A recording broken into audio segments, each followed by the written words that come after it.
Sarıgulov Dastan Islamovich, Kırgız Respublikasının eks-mamleketlik katçısı, mamleketlik kızmattın birinci derecedagi mamleketlik kengeşçisi, Kırgız Respublikasının Jogorku Kengeşinin eks-deputatı, Kırgız Respublikasında emgek singirgen kuruluşçusu, professor, 12 kiteptin jana 17 el aralık ilimi emgeklerden avtoru.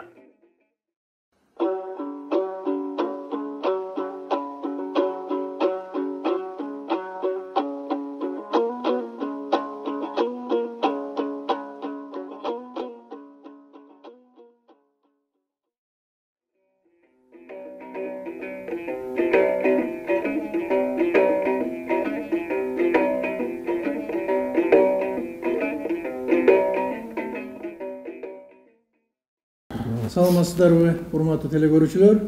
Адаттагыдай эле илим жана турмуш телеберүүбүздүн кезектеги саны сиздердин назарыңыздарда.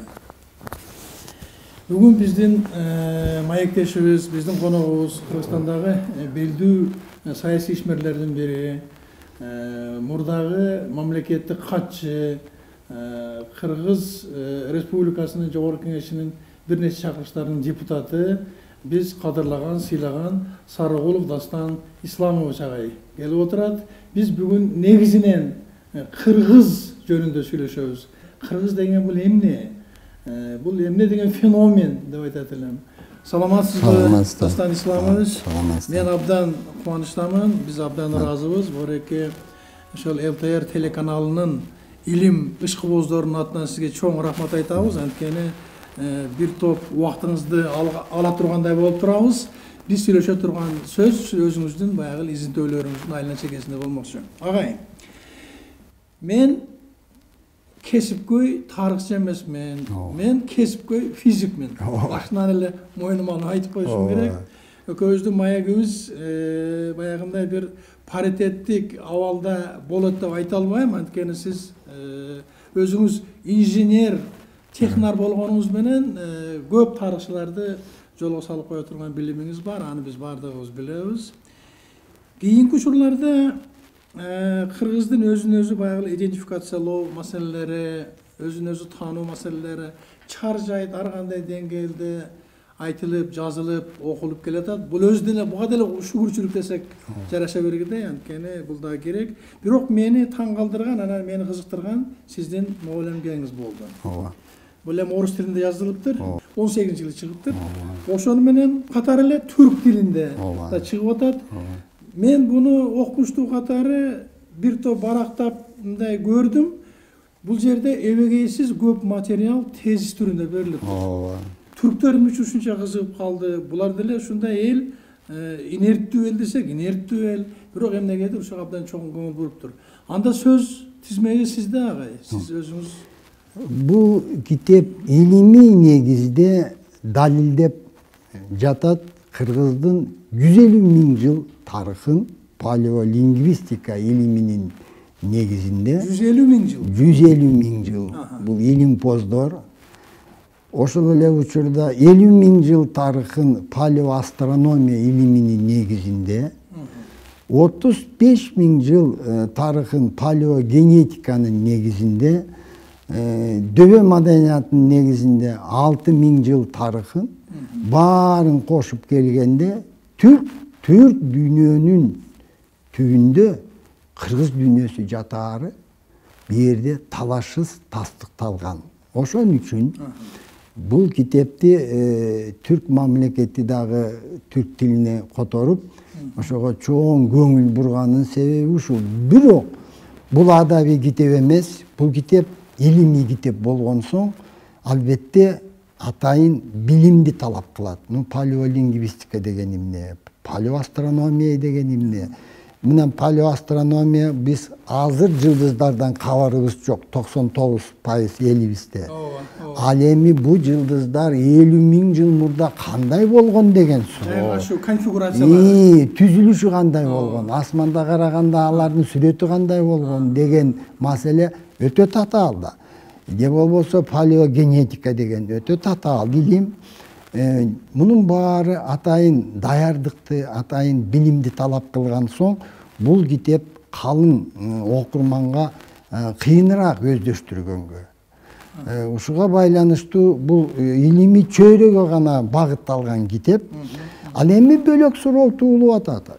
Эл билиш керек да, жөнөкөй эл. Эл билиш керек.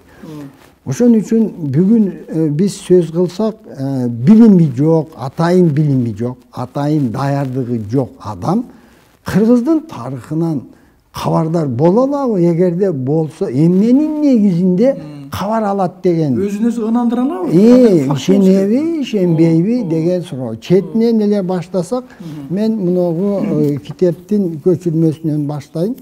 Бул китеп мамлекеттик Эрмитаж тарабынан чыгарылган 1948-жыл. Эмне үчүн согуш жаңы эле аяктап өтө татаал, кыйын учурга болгонуна карабай, ушул китеп чыкты. Себеби согуш жылдары оор болгонуна карабай, 41-45-жылдары Алтайда дөбө мүзөлөрдү археологдор казып, ишин улантып жүрүшкөн. Ошолордун биринчи алгачкы жыйынтыктары муну китепте чагылдырган. Бу жерде китеп мынтип айтылат: экинчи пазырык курган, экинчи пазырык дөбө мүрзөсү деп. Бул курган деген сөз өзү кыргыздын сөзү. Коргон деген, курулган деген сөз. Пазырыктын этимологиясы кандай? Пазырык деген ошол жерде жердин аты, жердин аты. Ошол жерде бир топ дөбө мүзө табылган, биринчиси дагы, экинчиси да. Мына экинчи пазырык дөбө мүзөдө табылган буюмдар бу жерде чечмеленип сүрөттөрү менен көрсөтүлгөн. Бизге эмне маанилүү, өтө маанилүү. Бак комуздун сүрөтү. Мына жерде комуздун сүрөтүн биз көрсөк болот. Көрүштөндөн чыккан да. Ошол мүзөдө эл башкарган адамдын сүйөгү табылган. Себеби баалуу буюмдар абдан көп. Ошон үчүн мына жерде талашсыз комуз мойну сынган. Ошондо кылдар калган. Демек бул беренеси жок, домбура деп айта албайбыз. Бул ачыктан ачык комуз экени көрүнүп турат, комузу көрүнүп турат. Бул биздин доордон 5 кылым мурда болгон окуя. Мындайча айтканда 2600 жыл мурда ошо сүйөк коюлган, сүйөктүн жанында мына комуз коюлган. Өтө маанилүү маселе биз үчүн. Комузду биз көрдүк. Ошо буюмдардын арасында биз мынтип окуп атабыз. Из головных уборов найдена часть, задняя половина одного из них выкроена из плотного, толстого, коричневого войлока деп атат. Судя по покрою этой половины, головной убор был типа распространенного в Скифии с высоким верхом, круглым, широкими полями сзади. Значит, айтканда шоңшокой, кырылуу баш кийим деп атат. Как украшение по нижнему краю сухожилиями непрерывным рядом сделана прошивка деп атат. Имеются значительные куски 3 ременных поясов, кемергурлардан. Интересно, что все ременные пояса для прочности или с орнаментальной целью сплошь прошиты тонкой сухожильной нитью. Деп буну айтып атат. Кыл менен. Анан бу жерде өтө маанилүү жана музыкалык аспапты чечмелеп баарын мүнөздөп атат. Эми убакыт жок аны. Бу жерде мынтип улантып атат. Одежда, особенно мужская, нам еще недостаточно известно. Из головных уборов мы знаем пока только островерхие войлочные шапки. Колпак. Так. Подобные шапкам из головных саков, на головах саков, барельефах Персеполя. Или головные повязки типа диадем. Мындайча айтканда ак калпак болуп атат. Эми бу жерде сүрөттөрдө талашсыз биз эмнени таанып айтабыз? Бу жерде көөкөрлөр бар. Көөкөрлөр бар. Бу жерде ар кандай кемергурлар бар, куржундар бар. Мына жерде мына куржундун сүрөтүн көрөбүз. Агай ушул артефакттардын баардыгы музейде барбы? Армитажда сакталып турат. Эрмитаждын Өзүндө сакталып турат. Өзүнчө бир тематика менен. Өзүнчө бөлмө кылып, өзүнчө мунагу Пазырык дөбө мүзөсүнө табылган буюмдар деп, мунун баарын барсак ошол жерден көрөбүз. Бу жерде бизге маанилүү эмне? Биздин ата бабалардын турмушунда урунуп келген куржун, ала кийиз, туш кийиз, шырдак, көкөр, комуз, ак калпак. Эми мурдагы жылы ошол сүйөктүн ДНКсын Германия окумуштуулары иликтеп, аны аныктады. Бул жалаң гана кыргыздарга таандык деп. R1A1 гаплогруппа. СНИП Z93. Бул казак туугандарга да таандык эмес, бул кыргыздарга гана таандык. 2 жыл мурда алар генетика жагынан иликтеп берди. Бул сөөк кыргыздын сөөгү экенин. Эми мынау сүрөттөрдү көргөн ар бир кыргыз мен оюмча ишенет болуш керек. Бул комуз дүйнө элдеринде комуз жалаң гана кыргызда бар. Бөлөк элде жок. Ошо комузду айтсак, калпакты айтсак, биз калпакка кайрылабыз дагы. Жана буюм тайымдарды айтсак, бунун баары кыргыздардыкы болуп атат да. Эми дагы окумуштууларга таандык билим керек болсо, мынау китепте бир маалымат бар. История кыргызов Кыргызстана. Бул 95-жылы чыккан китеп. Биздин окумуштуулар мына жерде 90 Плоских, Макрынин, Горячева, Воропаева, Ормушев, Сушанло, Жунушалиев, Койчуев деп турат. Бул илимий монография болуш керек. Мектептерге окуу китеби. Биз үчүн өтө маанилүү мынагу 39 бетте минтип жазып атат.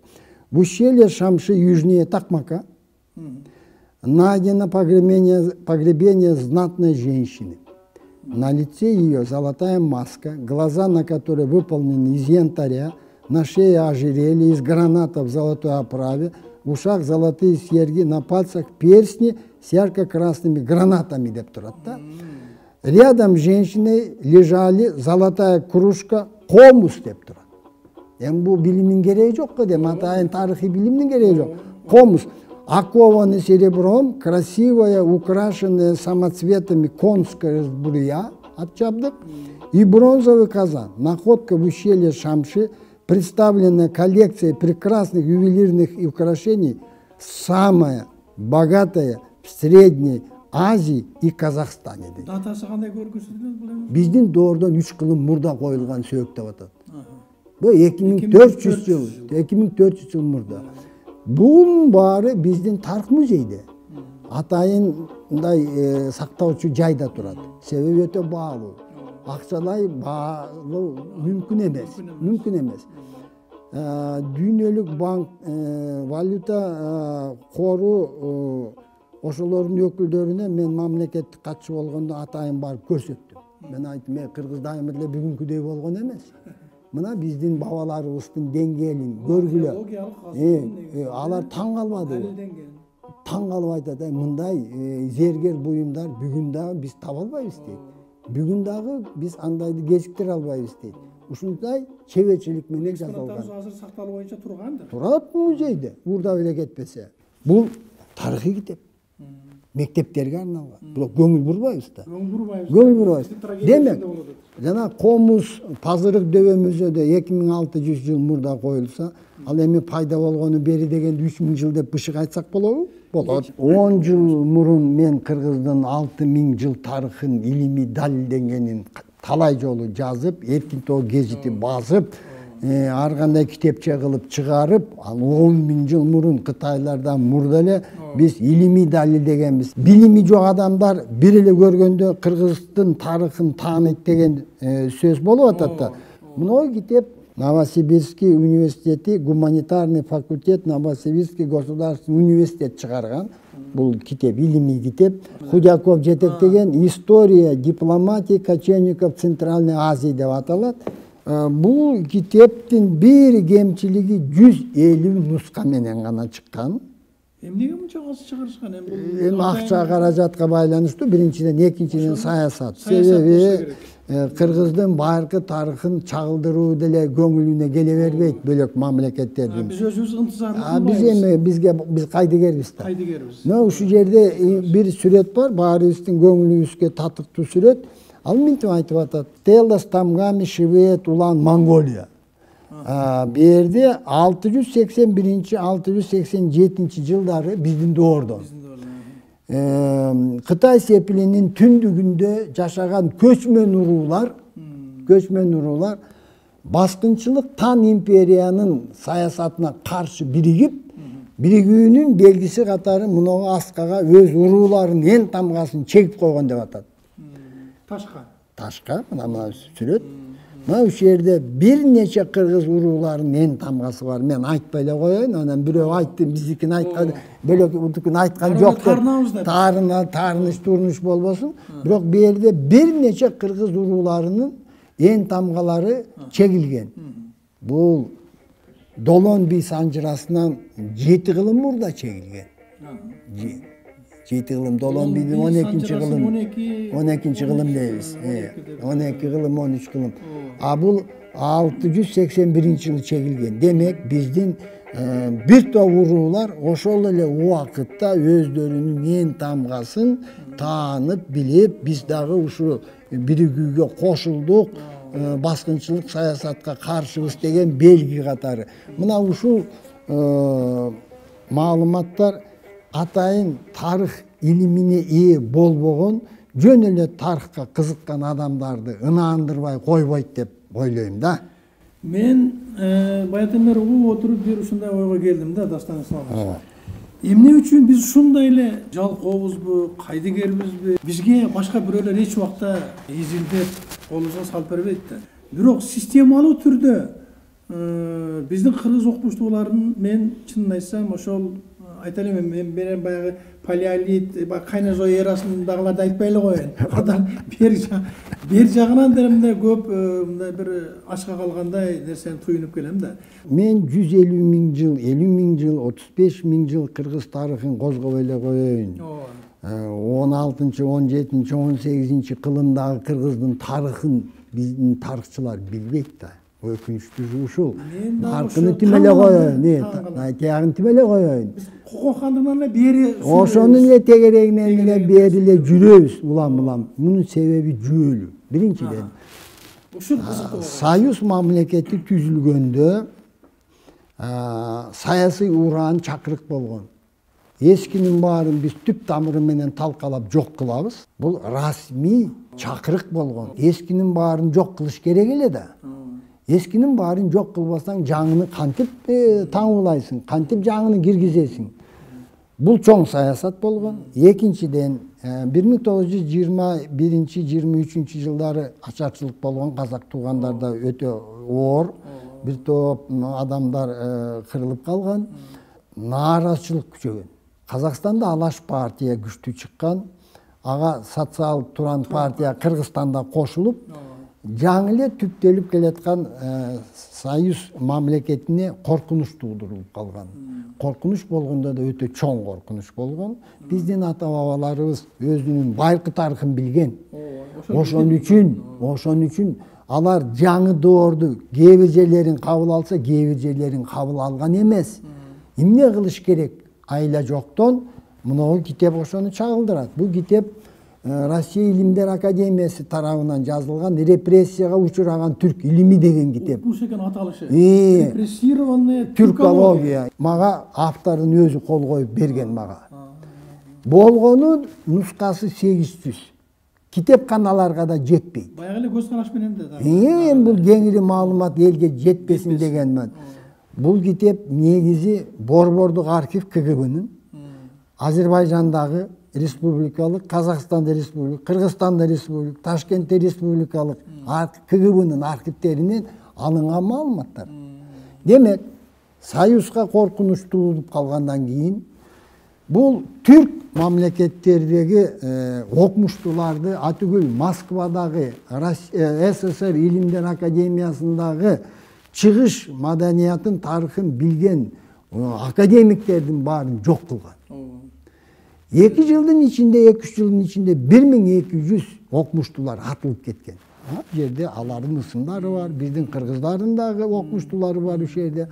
Демек аларды жок кылмайын, жаңы жалган тарыхты жазуу мүмкүн эмес эле. Бирок шылтоо жөн эле баш саясий шылтоолор болгон да. Эми ал шпиону болгон, тигинин саткынчы болгон, чыккынчы болгон, эл душманы. Эми аны бул Ойлоп табышкан да. илгери эле маш болгон экен да. Аны мен да көрүп калбадым. Буногу окумуштуулар жок болгондон кийин байыркы тарыхты, байыркы рухий казнабызды билгендер жок кылынгандан кийин анан кийин жалган тарыхты жазып берген да бизге. 1940-жылдардан баштап Казакстандын тарыхы, Кыргызстандын тарыхы, кыргыз элники эмес, казак элники эмес, Кыргызстандын, Казакстандын, Өзбекстандын тарыхы деп бизге жалган тарыхты жазып, Конъюнктуралык тарых да. эми ал эми жасалма тарых. Мен кечирим сурайм, азыр биринчи блогубуз бүтүп атат.